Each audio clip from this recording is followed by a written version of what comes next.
ಈಗ ಪರಾಜಿತ ಅಭ್ಯರ್ಥಿಗಳು ವಿಶೇಷವಾಗಿ ಯಾವ ಕಾರಣಕ್ಕೀಗ ಸಭೆ ಇಲ್ಲ, ಸಭೆಯ ಉದ್ದೇಶ ನಮ್ಮದೇನು ಹಿನ್ನರ್ ಅಜೆಂಡಾ ಏನಿಲ್ಲ.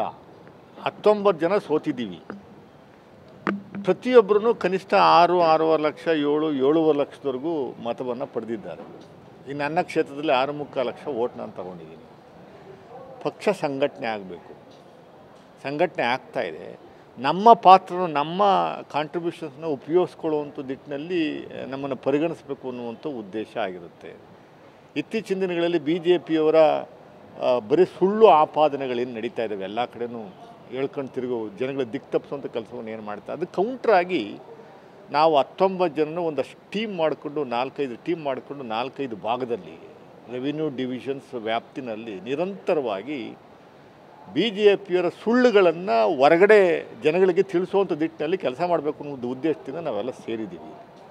ಒಂದು ಮೀಟಿಂಗ್ ಮಾಡ್ತೀವಿ. ಇದಾದ ಮೇಲೆ మన ಮುಖ್ಯಮಂತ್ರಿಗಳು ಮತ್ತು ಉಪಮುಖ್ಯಮಂತ್ರಿಗಳು ಇಬ್ಬರನ್ನೂ ಭೇಟಿ ಮಾಡ್ತಾ ಇದ್ದೀವಿ ಇವತ್ತು. ಅಲ್ಲ, ಈಗ ಪರಾಜಯ